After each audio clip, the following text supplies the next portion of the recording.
Pranams to Pujya Sri Swamiji, who allowed me to talk on this very important topic, 8th Annual Conference on Peace and Reconciliation. Peace is born of justice.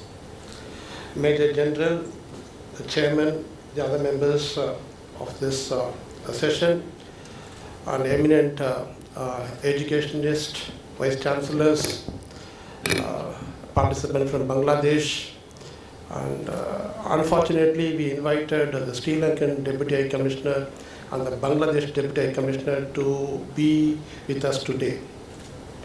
But both of them were away from India and they were not able to attend, and they conveyed their wishes for this very timely conference, Peace and Reconciliation Conference.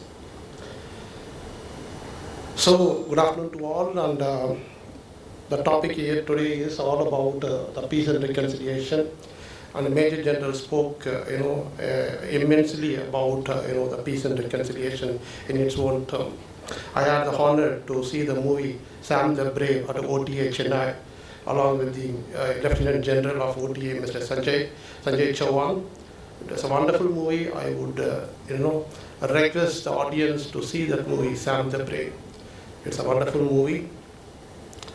Let me take 10 minutes because time is very limited.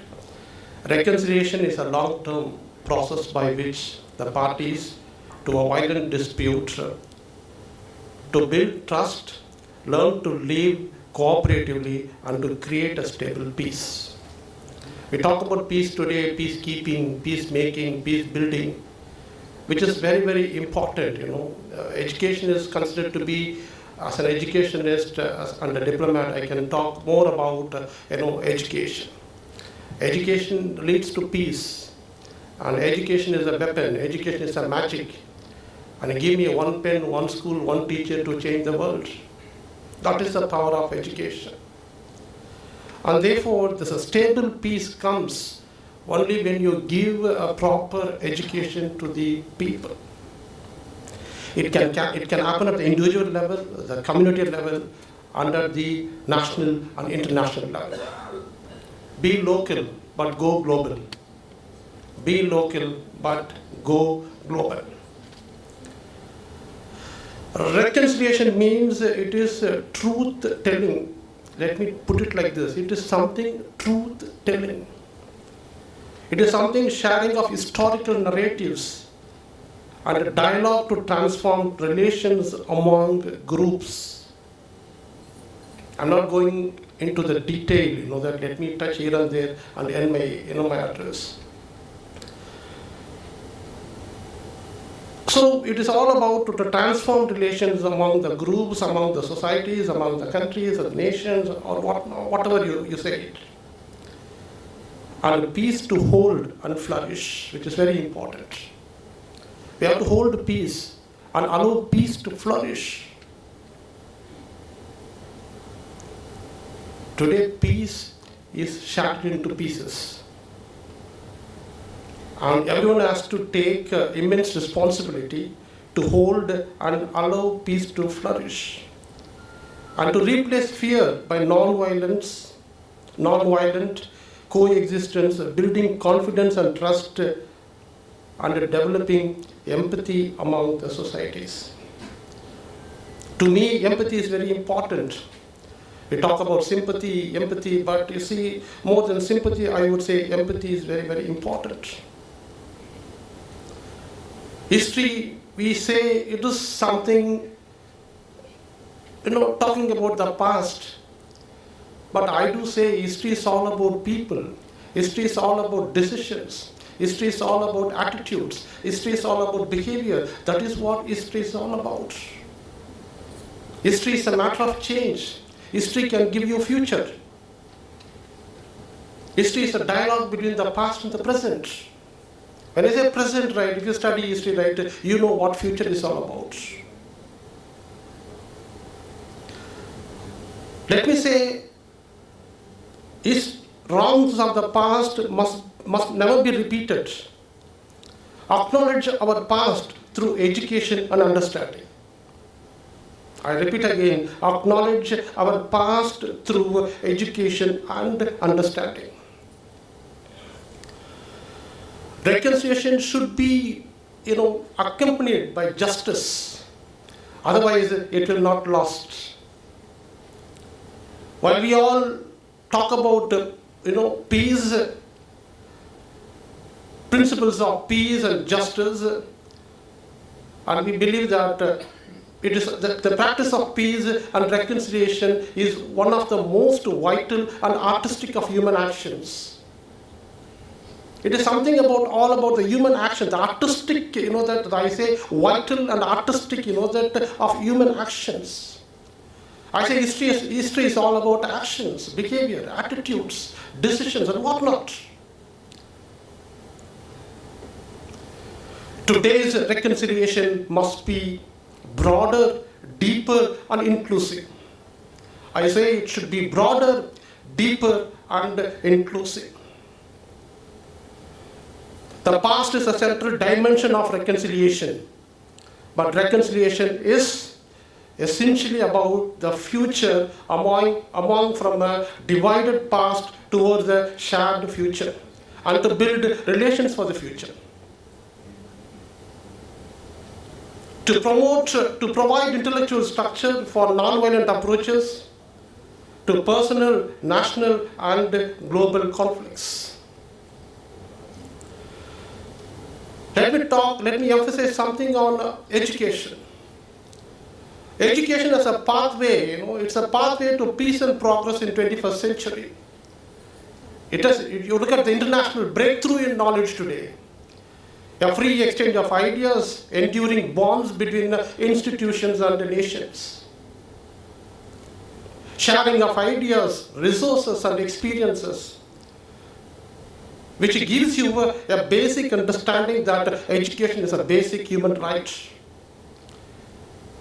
It teaches, in fact, all about the universal human values. Education creates and recreates the society. It creates and recreates the society. It gives you equity, relevance, and excellence. New approaches in education, in fact, integrated vision, revisiting humanism. And Dr. Vincent is sitting here who knows much about revisiting humanism. I attended many of his lectures. In fact, education enhances, it promotes international cooperation, I would say. Ideas do not need weapons. We don't need any weapons. We need only ideas. It may be local, national, or international.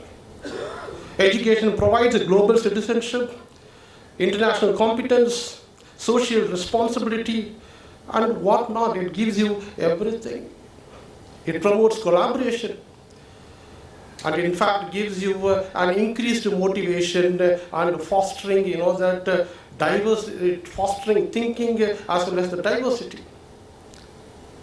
Institutions today are light, liberty, and learning. It makes peace and people. Education makes peace and people, which are very important. Peace, people, and planet, which is very, very considered to be very important. I believe education is a dynamic one which involves a journey of people, minds, and ideas. Ladies and gentlemen, knowledge is power. It is a ladder, in fact, and it helps us, it allows us to socialize, and it will keep you so organized. Yesterday, someone was talking about the vocational education. I believe that is very, very important, with regard to India. And we talk about communication skills, we talk about morals, values, we talk about personality and character. Again, personality and character. Education makes personality and character.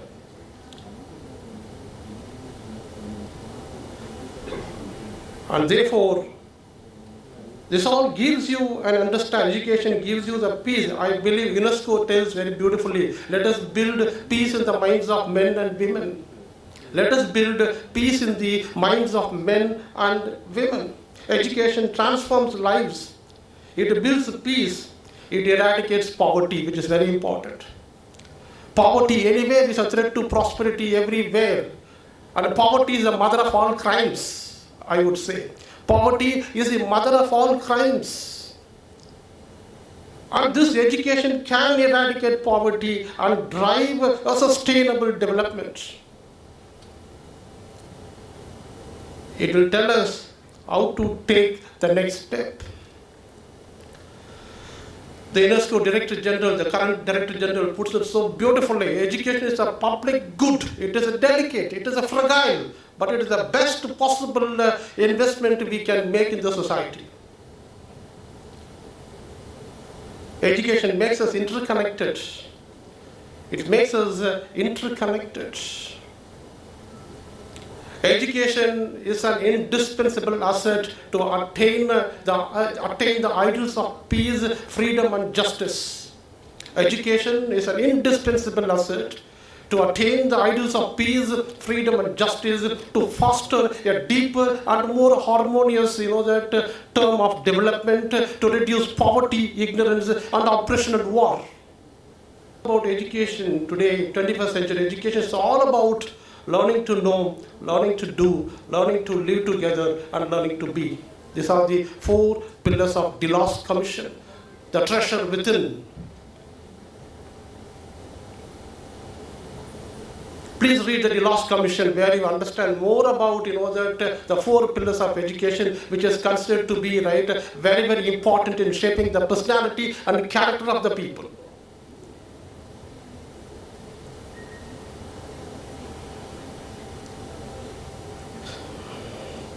We, in fact, give a lot of, so much of information, but let me cut here and there and let me, conclude. I would say that education is a necessary utopia. It designs and builds a common future. And learning throughout life, the heartbeat of society. I would say education is the heartbeat of society. Broadening international cooperation and making the world as a global village. From the local community to the world society. Globalization on human activity. Universal communication. The many facets of global interdependence from the local to global. From social cohesion to democratic participation. From economic growth to human development. These are the, important areas where one has to know about, how education transforms the society and how education can bring peace. It is something highly indicative. We live in a world, where we want an economic growth. The demand for education, for economic purposes. Education for women, which is an essential means of promoting development. Education for women is an essential means of promoting development. Economic growth and human development. Education for human development. Discovering others, how to discover others. Work towards the common ends. If you are able to work towards common ends, probably there won't be any, injustice or there won't be any war. Learning throughout life. Education is multidimensional today. New times, fresh ideas, fresh fields. Education at the heart of society, is the heartbeat and the heart of society. Ladies and gentlemen, from basic education to university education today, I would say education is a passport to life. It is a passport to life, and it in fact makes the people to learn, and it gives you the knowledge, and it makes you to understand the world better. And it gives you the international cooperation, education in the global village, men and women, education for equality, education for social development, education for the global society, education for a multicultural world, opening our minds for a better life for all. Excellence in education, innovations in human talent, and education for all, men and women for others, build peace in the minds of men and women, equity, relevance, and excellence. And the United Nations mandate is all about giving higher education and making the countries to ensure high quality, high education opportunities which are available to everyone. Education is a passport to economic security and a stable future. We talk about sustainable development goals, we talk about the men and women, personal development, exchange of knowledge, innovation, and whatnot. With all this, we talk about our common future which is very, very important. Without education, there is no future. And education is a human right. And therefore, one has to understand more on this so that you know better about education. We must work to resolve conflicts in a spirit of reconciliation and always keep in the mind the interest of others.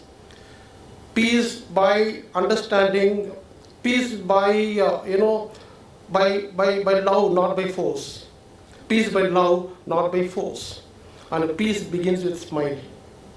Peace begins with smile. With these few words, I thank Pujyasri for giving this wonderful opportunity to talk something on this important area on education. And this peace, and that reconciliation can be made as a council, peace and reconciliation council under Swamiji's blessing, so that we can work better, serve better, and make the world a better place to live.